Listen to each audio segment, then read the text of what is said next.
Levítico capítulo 10.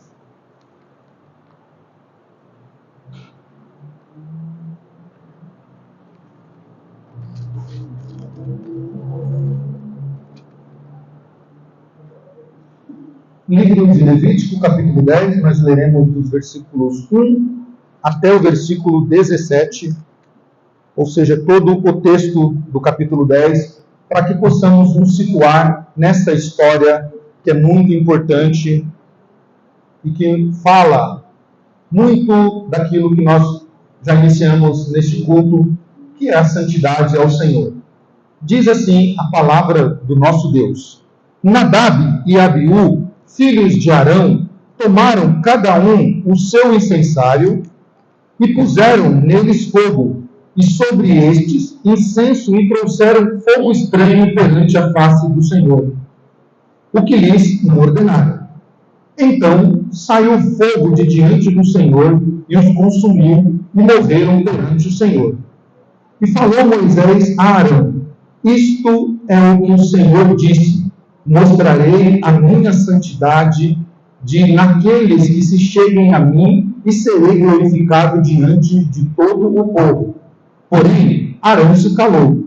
Então Moisés chamou a Misael e a Elisafã, filhos de Uziel, tio de Arão, e disse-lhes: Chegai, tirai a vossos irmãos de diante do santuário para fora do arraial. Chegaram-se, pois, e o levaram nas suas túnicas para fora do arraial, como Moisés tinha dito. Moisés disse a Arão e a seus filhos Eleazar e Itamar: Não desgranheis os cabelos, nem rasgueis as vossas vestes, para que não morrais. Nem venha grande ira sobre toda a congregação, mas vossos irmãos, toda a casa de Israel, lamentem o incêndio que o Senhor suscitou. Não saireis da porta da tenda da congregação, para que não morrais, porque esta está sobre vós o óleo da unção do Senhor, e fizeram conforme a palavra de Moisés.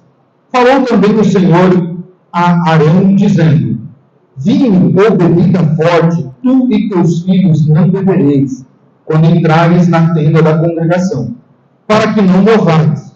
E estatuto perpétuo será isso entre as vossas gerações, para fazer diferença entre o santo e o profano, e entre o imundo e o limpo, e para ensinardes aos filhos de Israel todos os estatutos que o Senhor lhes tem falado por intermédio de Moisés. Disse Moisés a Arão e aos filhos deste, Eleazar e Itamar, que lhe ficaram: Tomai a oferta de manjares, restante das ofertas queimadas ao Senhor, e comei-a, sem fermento, junto ao altar, porquanto coisa santíssima é. Comê-la-eis em lugar santo, porque isto é a tua porção e a porção de teus filhos, das ofertas queimadas do Senhor, porque assim me foi ordenado. Também o peito de oferta movida e a coxa de oferta comereis em lugar limpo, tu e teus filhos e tuas filhas, porque foram dados por tua porção e por porção dos teus filhos, dos sacrifícios pacíficos dos filhos de Israel. A coxa da oferta e o peito da oferta movida trarão com a oferta queimada de gordura, para mover por oferta movida perante o Senhor, o que será por estatuto perpétuo para ti e para teus filhos, como o Senhor tem ordenado. Moisés diligentemente buscou o bode da oferta pelo pecado, e eis que já era queimado. Portanto, indignou-se grandemente contra Eleazar e contra Itamar, os filhos de Arão que ficaram, e disse: Por que não comeste a oferta pelo pecado no lugar santo? Pois coisa santíssima é, e o Senhor a deu a vós outros, para levardes a iniquidade da congregação, para fazer expiação por eles diante do Senhor. Eis que desta oferta não foi trazido o seu sangue para dentro do santuário. Certamente deveis tê-la comido no santuário, como eu tinha ordenado. Respondeu Arão a Moisés: Eis que hoje meus filhos ofereceram a sua oferta pelo pecado e o holocausto perante o Senhor. Tais coisas me sucederam se eu hoje tivesse comido a oferta pelo pecado, seria isso porventura aceito aos olhos do Senhor? O que, ouvindo Moisés, deu-se por satisfeito. Meus irmãos, nós colocamos como título desta mensagem, de Levíticos capítulo 10, o perigo da desobediência e a santidade do serviço a Deus. Então, a nossa proposta é mostrar, neste texto de Levítico, o perigo que nós corremos quando desobedecemos a Deus e quando nós não nos colocamos como homens e mulheres santos no serviço ao Senhor. Quando nós entramos no serviço a Deus sem a devida santidade. E é interessante isso, que um filósofo, podemos assim dizer, chamado Heine, ele foi um poeta, na verdade um poeta alemão do século XIX, e ele escreveu algo interessante quanto a esse contraste aliado com o perdão de Deus e a santidade. Este poeta ele escreveu isso: Deus me perdoará. Esse é o seu trabalho. E ele escreve isso porque no entendimento dele, Deus, sendo um Deus de amor, não pode condenar o pecador. Porque o trabalho de Deus, segundo o rei, é perdoar todos aqueles que cometeram pecado. Por ser Deus amoroso, Deus então não pode condenar ninguém. E esse pensamento de rei, ele perambula muitas igrejas, porque muitas igrejas têm a visão do juízo divino de forma conveniente, ou elas ignoram o juízo de Deus. E se diz, não, Deus vai me perdoar disso que eu cometi, deste ato pecaminoso.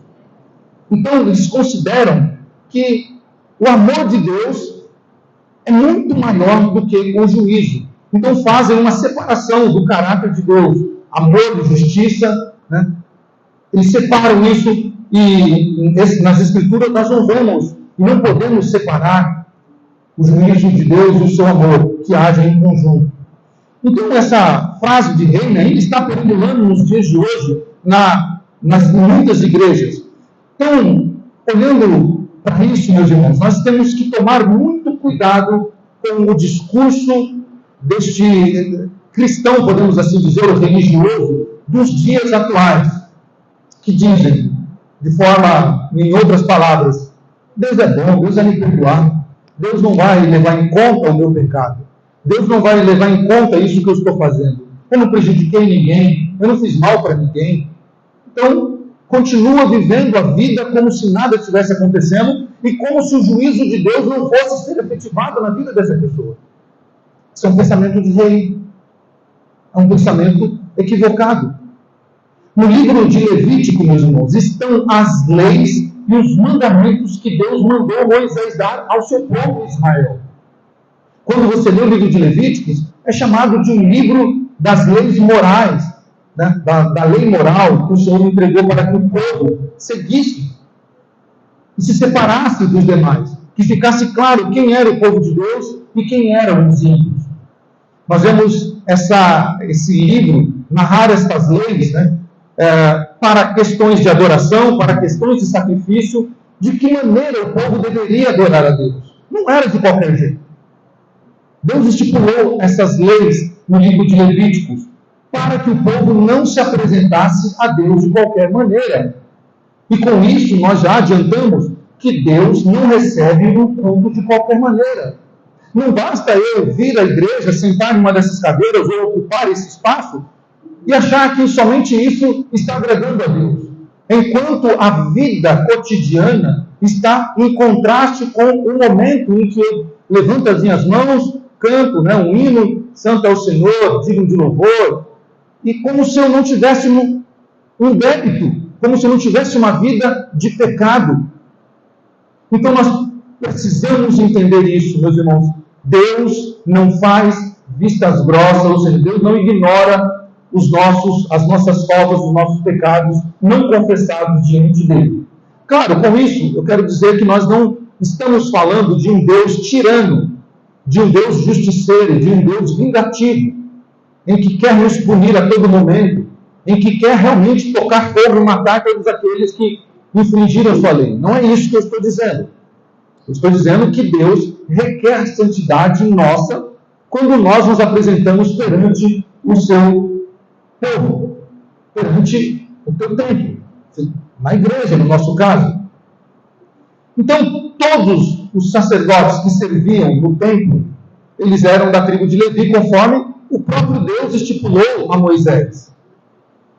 Eles tinham que se apresentar diante do templo e não podiam se apresentar de qualquer maneira. Não bastasse só ser filho de Arão, não bastasse só pertencer à tribo de Levi. Eles tinham que cumprir cada requisito, tanto na sua pureza interna, quanto na sua pureza externa e também nas suas vestes. Se os irmãos quiserem, depois leiam lá como é que era a roupa do sacerdote, o que ele tinha, os mínimos cuidados que ele tinha que ter ao ir ao tabernáculo. Então, no livro de Levíticos, a principal lição que nós podemos aprender de tudo que o Levíticos apresenta é que Deus exige santidade do seu povo. Deus exige santidade do seu povo. E neste livro nós encontramos também, ou encontra-se, o mandamento que Jesus chamou de o segundo mais importante. Amarás o próximo como a ti mesmo. Este trecho do capítulo 19, versículo 18 do próprio livro de Levíticos. Então, meus irmãos, olhando para essa ideia principal do texto de Levítico, que é santidade ao Senhor. Não à toa, se os irmãos lembrarem lá do livro de Êxodo, Deus, ele falando a Moisés, descrevendo como deveria ser o tabernáculo, como deveria ser cada utensílio, o sacerdote, ele deveria levar uma peça sobre si, na sua fronte, que era continha uma inscrição dizendo santidade ao Senhor. Então havia requisitos, havia declarações claras de como esses homens deveriam se apresentar ao Senhor. Então, olhando para Levíticos 10, nós podemos aprender aqui algumas coisas e esse é o nosso propósito. Então, primeira coisa que nós podemos ver aqui, a partir dos versículos 1 a 7, nós vamos ver aqui o contexto desse acontecimento. O que acontece para que Deus tome, então, uma posição quanto ao pecado de Nadab e Abiú? A Bíblia, ela narra que estes homens, esses filhos de Arão, eles foram consagrados a Deus, ou seja, separados a Deus para o trabalho do tabernáculo. Eles foram instruídos sobre o trabalho que Deus deu a eles. Havia instruções. Vamos ver algumas instruções? Êxodo capítulo 30. Êxodo capítulo 30, vamos ler o versículo 30 também. Então, eles foram separados, tinham instruções que eles deviam cumprir à risca. Eram instruções que não poderiam falhar, que não poderiam deixar de ser cumpridas. Êxodo 30, 30 diz assim: também ungirás Arão e seus filhos, e os consagrareis para que me oficiem como sacerdotes. Dirá aos filhos de Israel: este será o óleo sagrado da unção das vossas gerações. Então, eles foram separados por Deus, consagrados a Deus e receberam instruções. Daqui a pouco nós vamos ver no próprio texto as instruções. E olhando para os primeiros 7 versículos do capítulo 10 de Levítico, fica claro que esta instrução que Deus deu a eles demonstra um tempo de preparação. Ou seja, Deus separou eles tiveram um tempo de preparação, de instrução, antes que eles começassem a executar, de fato, o seu trabalho como tabernáculo, a ser realizado no tabernáculo.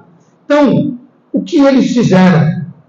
Para que logo no início do texto nós vemos que Deus se indigna com a posição deles, e o texto diz que Deus faz o quê? Deus mata eles, ou seja, Deus tira a vida desses meninos, Nadab e Abiú, filhos de Arão. E o porquê que o Senhor faz isso? Já no começo do texto, do versículo 1 em diante, diz assim, que eles tomaram cada um o seu incensário, puseram fogo nele, e sobre este incenso trouxeram fogo estranho perante a face do Senhor, o que Deus não havia ordenado. Ou seja, nós já temos aqui uma descrição de que o ato que eles cometeram não estava nas instruções que Deus tinha dado a eles. Eles fizeram alguma coisa fora da instrução que Deus tinha dado a eles.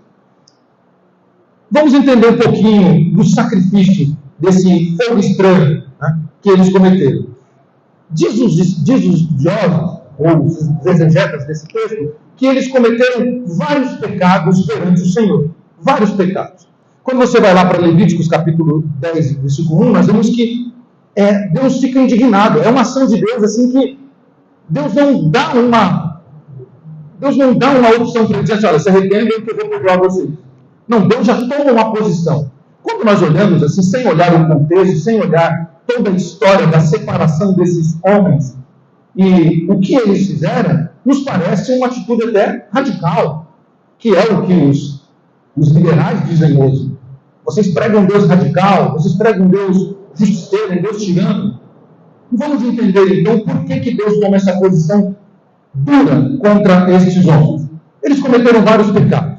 Vou listar aqui pelo menos alguns deles que eles cometeram. Primeiro, cada um deles tomou o seu próprio incensário. Incensário era agrado e era do santuário e não pertenciam a eles. Primeira coisa que eles fizeram, eles estavam com um incensário que não pertenciam a eles. O santuário de Deus tinha o próprio incensário. Eles trouxeram um outro incensário. O primeiro ato deles foi trazer algo fora das instruções que Deus havia dado a eles. Segundo, eles ofereceram incenso ao mesmo tempo, quando só um poderia fazer isso. Deus organizou. Deus disse, fará lá o sacrifício, né? Oferecerá o incenso, mas um de cada vez, e não dois. Pode parecer até radical isso, mas isso mostra que Deus exige a organização da sua casa. Deus não é um Deus desorganizado. Deus organiza. E se Ele pediu que era um de cada vez, eles não deveriam ter feito isso. Mas tem um motivo para eles fazerem isso. Vamos acompanhando ainda. Um terceiro pecado que eles cometeram. Eram as pessoas erradas para manusear o incenso e apresentá-lo ao Senhor. Porque a tarefa de apresentar o incensário a Deus era do sumo sacerdote e eles não eram sumo sacerdote. De novo lá, Êxodo capítulo 30, você pode conferir isso comigo a partir do versículo 7. Êxodo capítulo 30, a partir do versículo 7, fica bem claro a ordem de Deus. Olha o que o Senhor diz. Arão queimará sobre ele um incenso aromático. Cada manhã, quando preparar as lâmpadas, o queimará. Quando ao crepúsculo da tarde acender as lâmpadas, o queimará. Será incenso contínuo perante o Senhor pelas vossas gerações. Não ofereceis sobre ele incenso estranho, nem holocausto, nem oferta de manjares, nem tampouco derramareis libações sobre eles. Uma vez ao ano, Arão fará expiação sobre os chifres do altar com o sangue da oferta pelo pecado. Uma vez no ano fará expiação sobre ele pelas vossas gerações, santíssimo é o Senhor. Então, eles estavam fazendo algo que não era competência deles. Era Arão, seu pai, que tinha que fazer isso. Um outro pecado que eles cometeram, eles agiram na hora errada, pois era somente, como nós lemos, no dia da expiação, que o sumo sacerdote tinha permissão de levar incenso dentro do Santo dos Santos. E mesmo assim, precisava se submeter a um ritual especial de purificação. Levíticos 16, você pode comparar isso, tinha um ritual de purificação, não era de qualquer jeito que se entrava no tabernáculo. Quando você lê o Levítico 16, vai falar do dia da expiação. Esse texto todinho vai falar do dia da expiação e como é que eles tinham que se purificar. Olha, por exemplo, a partir do versículo 11. Arão fará chegar um novilho de sua oferta pelo pecado e fará expiação por si, por sua casa, e molará o novilho da sua oferta pelo pecado. Tomará também de sobre o altar um incensário cheio de brasas de fogo diante do Senhor, e 2 punhados de incenso aromático bem moído, e o trará para dentro do véu. Porá incenso sobre o fogo perante o Senhor, para que a nuvem do incenso cubra o propiciatório. que está sobre o testemunho para que não morra. Tomará do sangue do novilho com o dedo, o aspergirá sobre a frente do propiciatório, e diante do propiciatório aspergirá 7 vezes o sangue com o dedo. E aí, Levítico 16 vai continuar falando sobre cada ato que o sumo sacerdote deveria fazer. Então, havia um tempo específico para a oferta, e havia também o quê? Um ritual de pureza, de purificação. Deus estava dizendo: não entrem na minha presença de qualquer jeito. Não entrem na minha presença imundos, sem se purificar. Um outro pecado que eles cometeram: eles agiram sob autoridade nenhuma. A autoridade era do pai deles, e acima do pai deles, Moisés. E eles não tinham autorização nem de Moisés e nem de Arão, muito menos do Senhor. Vejam que não são poucos os pecados que esses meninos cometem. Um outro pecado ainda: não procuraram seguir a palavra de Deus que Moisés havia recebido e dado a eles, que nós já lemos no capítulo 30 de Êxodo.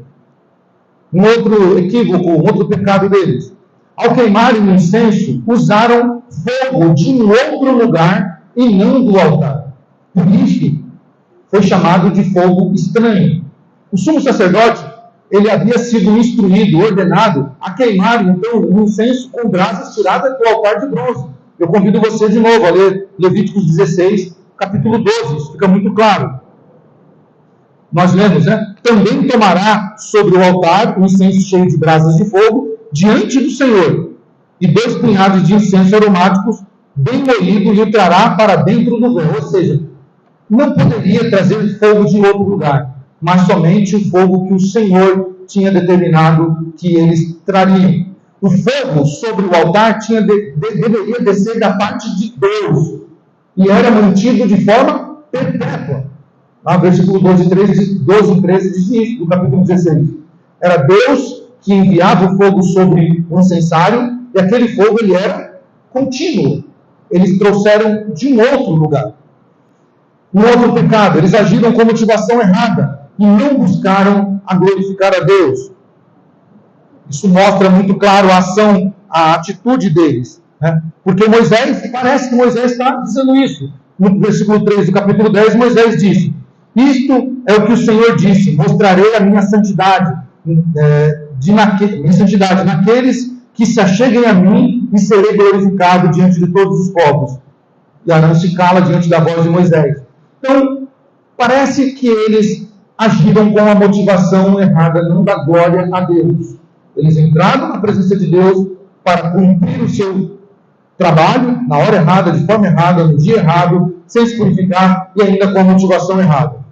Ainda, eles estavam sob influência, uma influência perigosíssima para todos nós, principalmente para aqueles a quem Deus confiou liderança. Qual era a influência que eles estavam? Segundo o texto, deixa-nos entender que eles estavam embriagados. Os versículos 9 e 10 que nós lemos do capítulo 10 dão a ideia que eles estavam sob a influência do vinho. Então, eles estavam alegres além da conta, e então causou a motivação errada, o serviço errado, a forma errada, né, e o dia errado para fazerem aquilo.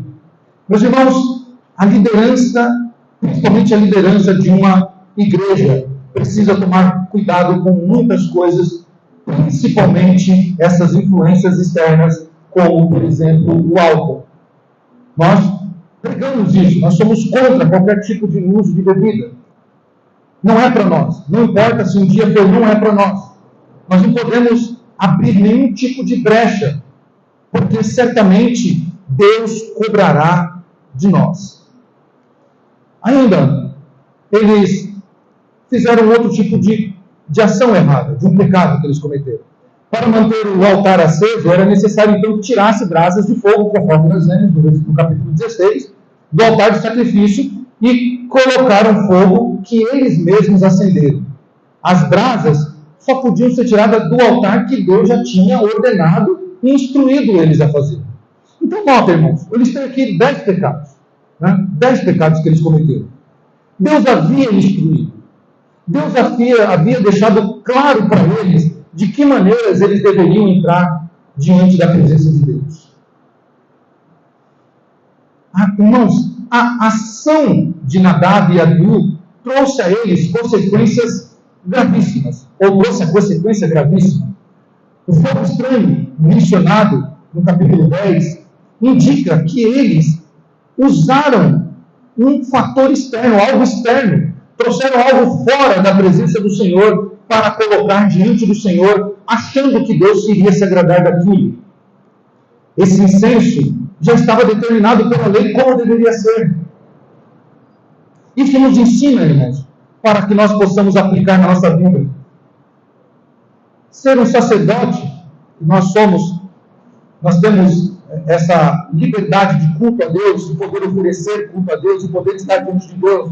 Então, como sacerdotes, que Pedro diz que nós somos, sacerdócio real do Senhor, então, ser sacerdote significa o quê? Aceitar as responsabilidades de santidade que cada um de nós temos como nação santa. Se nós escolhermos seguir ao Senhor e ouvirmos as suas instruções claramente de como devemos andar, então, meus irmãos, nós temos que estar prontos. Eu vou repetir.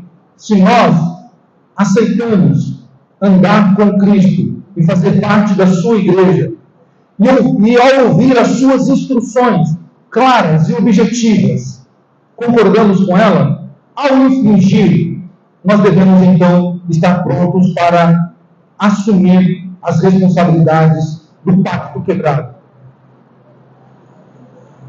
Interessante que Deus ele não faz vistas grossas ao pecado de ninguém nas Escrituras. Deus pune. E a punição de Deus, em muitos casos de homens da Bíblia, não foi para destruí-los, mas foi para recuperá-los. Mas há alguns casos que a punição foi realmente de uma sentença de quem havia realmente no seu coração eliminado a Deus. E é um perigo para nós, meus irmãos, quando nós rejeitamos as instruções do Senhor. O que Deus requer de nós? Santidade. O que Deus requer de nós? Obediência.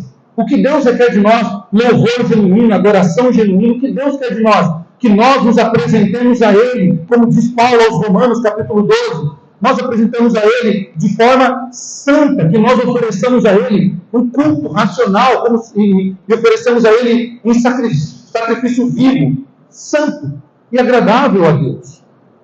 Esse é o tipo de culto que Deus quer de nós. Deus não quer que nós venhamos a trazer nada de fora. Deus não quer nada de fora, e hoje nós vemos muitas igrejas ou muitos locais em que se dizem adorar a Deus, inserindo coisas que Deus não pediu para trazer. Dancinhas, várias coreografias, trazendo muitas igrejas, eu estava vendo muitas igrejas trazendo shows para dentro do culto a Deus, fazendo bizarrices, um monte de coisa que Deus não tem se agradado. Deus não pediu nada mais de nós, senão que nós nos apresentemos a Ele de forma como? Sacrifício vivo, santo e agradável a Deus. Deus não pede de nós nenhum show pirotécnico. Deus não está pedindo de nós que nós venhamos a inserir no seu culto, no culto a dele, coisas que o mundo pratica. E muitas vezes nós confundimos. Nós queremos fazer culto para nós mesmos. Nós achamos que o culto é para nós, é para nos alegrar, é para nos deixar contente, é para nos fazer sorrir porque nós tivemos um dia ruim, é para nos animar, é para nos curar, é para nos fazer um monte de coisa. Irmãos, o culto é para Deus, não é para nós. Não importa a nossa vida como está, o culto é para Deus. E quando nós obedecemos às instruções do Senhor e nos apresentamos a Ele com santidade, Deus, pela sua bondade e misericórdia, então nos concede aquilo que Ele sabe que nós precisamos. Deus quer de nós santidade. Uma outra lição que nós podemos aprender aqui com o texto de Levíticos, a partir do versículo 8 a 11, é que Deus, Ele é sério, Ele leva a sério a obediência dos seus servos. Deus leva a sério a obediência dos seus servos. Certamente aqui Nadab e Abiú foram tomados como exemplo de coisas que não se devem fazer, atitudes que não se devem fazer de forma alguma. E nós aprendemos que as exigências de Deus devem ser cumpridas. A severidade, irmãos, de Deus pode ser compreendida pelo fato daqueles homens já terem sido orientados quanto à forma de cultuar o Senhor no tabernáculo. E por eles serem negligentes, infratores, e usarem de fatores externos como bebida, como não se atentar às instruções, então eles desonraram a Deus e a sua lei. Deus, ele não é um Deus severo. Deus, ele dá tempo para que aqueles que estejam pecando reconsiderem e abandonem o pecado. Deus não nos pune assim que nós cometemos o pecado. Há um tempo para o arrependimento. Há um tempo para que nós reconsideremos as atitudes que nós fazemos. Mas quando o coração, ele elimina Deus, e quando no coração a lei de Deus é desonrada, então o juízo de Deus vem. Não pensem, irmãos, não pensem que alguém escapará do juízo de Deus na sua prática contínua do pecado e do abandono da lei. Não pense esta nação que Deus não a punirá pelos seus atos de violência, de assassinato contra crianças, de desonrar a palavra de Deus, de perseguição aos justos, de oprimir aos pobres e aos necessitados. Deus cobrará de cada um segundo as suas responsabilidades. Porque assim como Deus nos instruiu, como Deus quer que nós nos apresentemos a Ele, Deus também deixou claro como o Estado deveria agir como representante de uma nação. Não pensem, ninguém escapará do juízo de Deus. Nadab e Abiú é uma prova disso. E nós podemos olhar num ato de justiça, num ato em que Deus se indigna contra esses jovens por eles terem desrespeitado a lei de Deus e por eles terem anulado no seu coração a obediência a Deus. Nós olhamos e podemos aprender que Deus, ele é amor, ele nos ama mesmo quando nós infringimos a sua lei. E ele dá tempo para que nós também nos arrependamos. E a prova disso é Jesus Cristo. Jesus Cristo é o exemplo maior da dedicação e obediência às coisas de Deus Pai.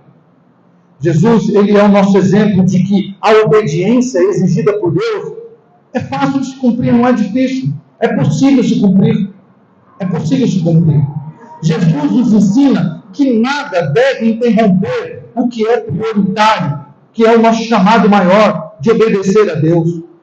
Porque a Bíblia diz que em todas as coisas ele foi tentado, que ele foi provado igual a nós, que tudo que nós passamos ele passou, mas ele foi obediente até a morte e morte de cruz. Jesus nos mostra que aquele que ama a Deus e ama a sua palavra, é possível que este ande em santidade e cumpra e obedeça às instruções do Senhor nosso Deus. Ainda nos versículos 11 a 8, nós podemos ver as instruções que são claras. Os sacerdotes, eles tinham uma responsabilidade. A eles foi dada uma responsabilidade, ao povo não. Isso ficou muito claro. Eles deveriam obedecer e deveriam saber, estar cientes dessas responsabilidades. E notem que a humanidade, desde a sua criação, ela ignora as responsabilidades da infração da lei. Não foi assim com Adão e com Eva? Eles tinham uma responsabilidade, mas eles não olharam para as consequências da desobediência. E Deus instruiu, claro, aquele casal, conforme Deus diz: olha, de todas as árvores do jardim você pode comer de todos os frutos, porém, da árvore do conhecimento do bom e do mal não comereis, porque no dia que vocês comerem, vocês morrerão. Ou seja, está desenhado: me obedeçam, porque a desobediência de vocês vai causar o quê? Morte. Mas eles caíram no engodo da serpente, foram influenciados por algo. Eles se embriagaram, não com vinho como Nadab e Abiú, mas se embriagaram no conselho da serpente, que diz que nada, sabe que Deus não vai fazer isso. Menino, que isso, boba? Deus vai matar você, não. Imagina que Deus vai condenar você por causa de uma mordidinha nesse fruto. Que Deus é esse? Né? Você acha que Deus vai te fulminar porque você simplesmente, né, dançou uma dança sensual? Não. Que isso, Deus é alegre. Jesus Cristo também dançava.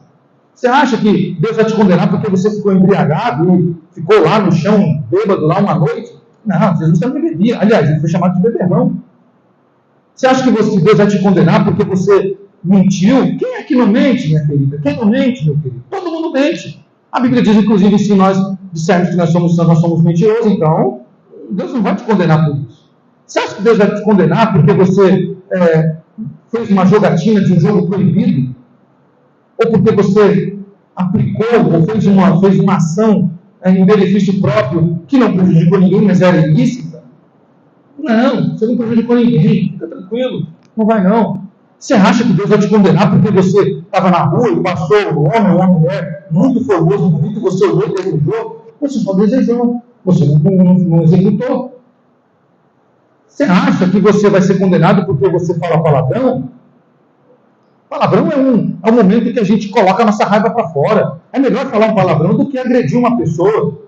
É melhor falar uma palavra, né, esdrúxula do que agredir uma pessoa. Você não vai ser condenado. Deus não vai fazer isso com você. Não vai. Você acha que Deus vai condenar porque você falou uma fofoquinha? Fofoquinha não faz mal para ninguém, não. Que isso? Quem é que não conta? Na verdade, nem é fofoca. Na verdade, você está transmitindo conhecimento de algo que não era, que era segredo. Irmãos, são frases que a serpente está lançando nos dias de hoje. E muitos crentes têm se embriagado com o conselho da serpente, ignorando as suas responsabilidades, ignorando as consequências do rompimento com as instruções que Deus nos deu. E é claro que Deus nos deu no seu mandamento.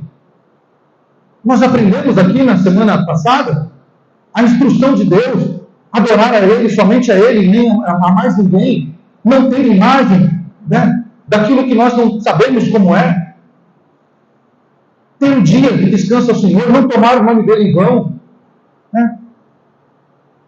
Obedecermos o pai e a mãe, ou seja, liderança, não adulterar, não cometer adultério, não fornicar, não cobiçar aquilo que não é nosso.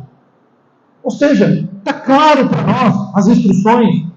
Quando nós desrespeitamos, quando nós ignoramos as instruções de Deus, nós estamos dizendo, Deus não vai me punir. Porque Ele é amor. Ele não vai me punir. Todas as vezes que ignorarmos as instruções de Deus, devemos ter em mente e assumir as consequências dessa desobediência. Nós temos que levar em conta também, meus irmãos, a importância da sobriedade, como eu disse. A serpente está aí, embriagando a muitos com seus conselhos, com seu vinho filosófico, colocando na cabeça das pessoas e dizendo que Deus não vai puni-los. E muitos têm se embriagado nisso. E Paulo instrui os irmãos de Coríntios e depois em Efésios, falando sobre o perigo da embriaguez. O perigo de andar embriagado. Aquele que anda embriagado comete loucuras. Ele perde a noção do que está fazendo, e então ele toma coragem para fazer tudo aquilo que está no seu coração, pecaminoso que é. Nós temos que tomar cuidado com a embriaguez, seja ela com álcool, ou seja ela com a embriaguez de falsos conselhos que o mundo nos dá nos dias de hoje. Nós temos que entender, meus irmãos, que as consequências das nossas ações virão como veio para Nadabe e Abiú. E Deus tinha dado instruções muito claras. E para nós as instruções são muito claras, conforme o próprio Deus, inspirando Paulo a escrever Romanos capítulo 6, versículo 23, diz de forma muito clara que aquele que peca, ele está violando a lei de Deus. E o salário do pecado é a morte. No dia que vocês comerem do fruto, vocês morrerão. O salário do pecado é a morte. Profanar o culto a Deus com fogo estranho, meus irmãos, não é aceito por Deus. Deus não quer fogo estranho no seu culto. Deus não quer nada externo no seu culto. Deus, Ele quer um culto puro, um culto genuíno a Ele. culto sem mácula. E Ele não quer somente um culto sem mácula. Ele quer que aqueles que oferecem a sua oferta no culto sejam também santos. E não adianta a gente vir para um culto achando que Deus não conhece a nossa vida. Achando que Deus estava dormindo na hora que nós estávamos violando a sua lei. Achando que Deus estava ocupado com alguma outra coisa mais importante do que olhando para nós. Todos nós. Deus sabe de que forma nós estamos entrando na sua presença. Irmãos, isso deveria nos preocupar. Isso deveria nos preocupar. Deus sabe como nós entramos aqui nessa noite. Deus sabe se nós nos purificamos de fato para chegar aqui nessa noite. Deus sabe que tipo de fogo nós estamos trazendo aqui nessa noite. Isso deveria nos preocupar para que nós não venhamos que não venham sobre nós as consequências da nossa insensatez. Irmãos, nós precisamos ter o discernimento, é o que diz no versículos 12 a 15, que Deus pune e Deus coloca de novo, relembra Moisés das instruções para ficar claro e ficar discernido por todos o que é sagrado e o que é profano. Nos dias de hoje, isso precisa ficar muito claro. Nos dias de hoje parece que nós estamos perdendo a nossa identidade de cristão, porque já não se identifica mais quem é crente e quem não é. Antigamente se conhecia um crente pela sua roupa, era uma ignorância, concordo? Se a pessoa estava ali com um vestido e com um terno, era considerado crente pela sociedade. Era uma forma de se distinguir. Passado o tempo, nós ficamos conhecidos como aqueles que levavam a Bíblia embaixo do braço. Quem nunca ouviu a expressão, né? O livro da capa preta. Era o nosso livro. Mas conforme as cores vieram, perdemos essa identificação também. A Bíblia é rosa, é azul, tudo bem, não tem problema nenhum com isso. Mas nós deveríamos ser conhecidos e separados pelo nosso caráter cristão, pela nossa santidade, pela nossa vida de santidade. Deveria ser clara a separação. As pessoas deveriam ter um discernimento claro de quem é santo e de quem é profano. Mas hoje, diante das atrocidades espirituais que nós vemos em muitas igrejas, já não dá para separar. Já não dá para saber se aquela igreja é uma igreja genuinamente bíblica. E claro que dá para discernir pela palavra, mas para o falando do ímpio, do pecador, ele não consegue mais discernir se aquela igreja é uma igreja bíblica ou se é aquela outra. Porque cada igreja fala uma língua, cada igreja tem uma apresentação, cada igreja tem o seu culto. E a pessoa passa e fala, mas espera lá, é crente, parece o baile que eu fui lá, parece o outro local que eu estava, parece uma outra casa que eu frequentei, são crentes mesmo? Então nós precisamos deixar claro o que é sagrado e o que é profano. As pessoas precisam ter isso bem distinguido. E essa necessidade de distinguir entre o santo e o comum, Deus faz com que nós sejamos instruídos para que fique claro quem pertence a Deus e quem não pertence. E há consequências, meus irmãos, gravíssimas para quem mistura o sagrado com o profano. Este local que nos abriga nessa noite, ele é um local separado para o Senhor. O propósito desse local é para o Senhor. Nós estamos aqui para o Senhor. Irmãos, as cenas que nós vemos na igreja, dentro de igrejas, que são deploráveis, que são dignas de Deus enviar fogo do céu e consumir. Alguns exemplos que eu já presenciei, infelizmente. Líderes, liderança, assistindo futebol dentro da igreja, final de Copa do Mundo, e não só assistindo, mas comentando com os membros o quanto que estava o placar do jogo. Isso é profano diante de Deus. Isso não é aceitável dentro da casa do Senhor. Isso é trazer fogo estranho para dentro do tabernáculo. Isso não é aceitável. Como não é aceitável fazer negócios na porta da igreja? Ô fulano, estou vendendo meu carro, tudo rolando, pregação rolando, o grupo cantando, e estou vendendo meu carro, você não quer comprar não? Estou precisando do carro mesmo, como vai ser? Eu te facilito ainda 2 vezes, tal. Vamos combinar amanhã. No meio do culto. profano. Isso é desrespeito ao Senhor. Isso é trazer fogo estranho para dentro do ambiente que Deus separou para si. Como outras coisas mais que se fazem, trazendo danças eróticas para dentro da igreja, trazendo músicas profanas para dentro da casa do Senhor, trazendo pensamentos profanos para dentro do ambiente separado para o Senhor, e achando que Deus vai se agradar de tudo isso. Não, meus irmãos. Deus não aceita fogo estranho. Deus não aceita fogo estranho. Ele nos instruiu. Ele deixou claro o que Ele quer de cada um daqueles que se apresentam a Ele. Ele quer a santidade do seu povo. Ele quer que nós obedeçamos a sua palavra. Nós devemos então olhar para isso e ver, e aplicar isso na nossa adoração a Deus, para que ela não seja maculada. Nós vemos isso, irmão, como lição básica nesse livro, então, nesse texto de Levítico. Somos chamados para a obediência em nossa vida. Tenha isso em sua cabeça. Tenha isso em seu coração, melhor dizendo. Somos chamados para a obediência a Deus.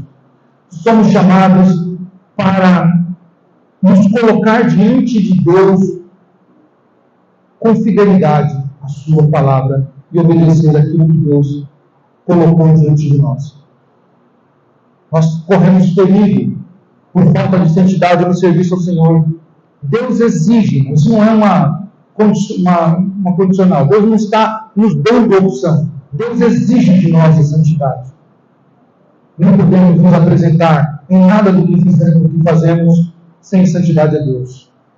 E mais aqui, para a liderança, para aqueles que exercem liderança, seja dirigindo uma igreja, seja na junta diaconal, seja em um grupo de louvor, seja na escola bíblica ou em qualquer outra função, não se apresente diante de Deus sem a devida santidade. Se purifiquem para fazer aquilo que Deus confiou a vocês. Deus cobra muito mais de quem foi dado responsabilidade. O povo não foi punido pelo pecado de Nadab e Abiú. Nadab e Abiú eram representantes, eram os líderes. Deus, quanto mais responsabilidade recebemos, maior a cobrança que nós teremos também. Então, você que exerce alguma liderança, tenha responsabilidade diante disso. Não viva uma vida na semana e no domingo uma outra vida. Viva a mesma vida que você vive dentro da igreja, viva fora dela. Dê testemunho da sua fé.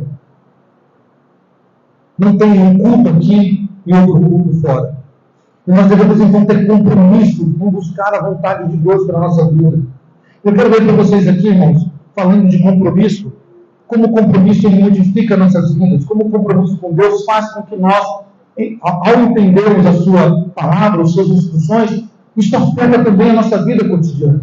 Os puritanos do século XVI entenderam isso de forma muito clara. Mesmo diante de perseguições terrenas que levaram muitos à morte, os puritanos permaneceram firmes no compromisso de ser santos e de serem puros a Deus. Eles resolveram abrir mão da sua vida secular, perder muitas vezes bens e muitas vezes a sua própria vida para ser santos ao Senhor, por causa do compromisso e da busca pela vontade de Deus.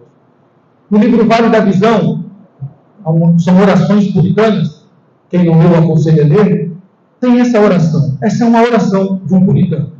Diz assim: Senhor Santo, excelso e excelso, de forma submissa e humilde, fui trazido por ti ao Vale da Visão, em cujas profundezas habito, mas vejo a ti nas alturas, cercado pelas montanhas do pecado, eu vejo a tua glória.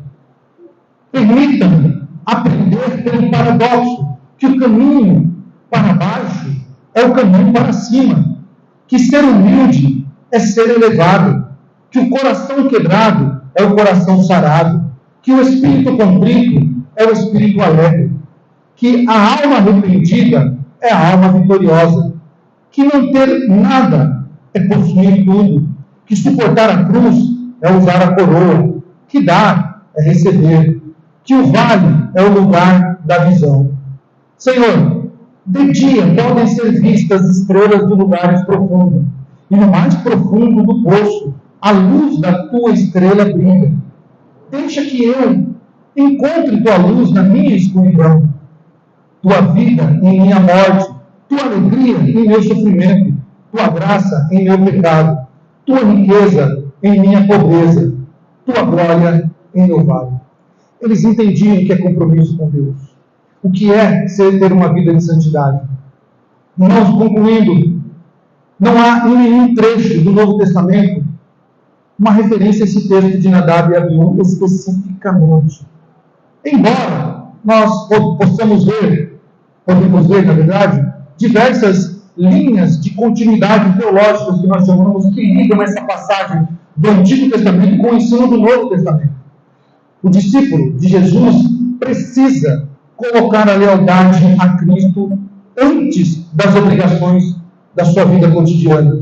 Os ministros, líderes, assim como os sacerdotes araônicos, devem ser moderados, devem ser sóbrios na sua ação. Mas o principal e notável, o princípio mais notável do Novo Testamento, que é endossado no Novo Testamento, é que quanto mais um homem está próximo de Deus, mais severo é o critério para ser julgado. Quanto mais próximos de Deus estamos, irmãos, nós também temos um critério duro, um critério mais rígido, que é dado a nós. Nosso Senhor disse, lá em Lucas 12, aquele que muito é dado, muito é exigido. Pedro também disse, na sua primeira carta, capítulo 4, que o julgamento começa com a casa de Deus. Tiago, na sua carta, na sua epístola, no capítulo 3, diz: nós que somos mestres, seremos julgados de forma mais severa. Nós que somos mestres, seremos julgados de forma mais severa. A história de Nadab e Abiú ilustra vividamente essas afirmações. Embora não tenhamos nenhuma citação dessa passagem no Novo Testamento, o ensino dado lá está de acordo com o ensino de Jesus, de Pedro e de Tiago e de outros textos que nós podemos ver. Levíticos 10, meus irmãos, nos ensina a importância da obediência e o discernimento de uma vida comprometida com a vontade de Deus em obediência à sua palavra. Meus irmãos, finalizando, Jesus Cristo, Ele é o nosso sumo sacerdote, todos sabemos disso. E é o nosso sumo sacerdote que está próximo do Pai. E Ele está próximo ao Pai para apresentar a nossa oferta e interceder por nós. Ele, como sumo sacerdote, agradou ao Pai em tudo, sendo obediente à palavra do Senhor e sendo obediente até a morte, para que a ira de Deus não matasse, não fulminasse toda a humanidade. Ele, o Senhor Deus, exige de nós, exige daqueles, Cristo exige daqueles a quem Ele salvou, que nós tenhamos uma vida santa, uma vida piedosa, e que nós não tragamos fogo estranho no nosso Senhor. Que Deus nos ajude. Que o Senhor guarde o nosso coração, guarde a nossa vida, para que nós não nos apresentemos diante dele de qualquer maneira. Culto a Deus, meus irmãos, é algo sério. Não é simplesmente frequentar uma igreja. Não é simplesmente ocupar cadeiras. Não é simplesmente colocar uma bela roupa e vir ocupar, cantar, pregar, ensinar, ou cumprir com as suas funções de trabalho na igreja. Mas o culto a Deus é alguém que entendeu que é melhor obedecer a Deus, obedecer a sua palavra e apresentar-se diante de Deus como um sacrifício vivo e santo. É isso que Deus quer de nós.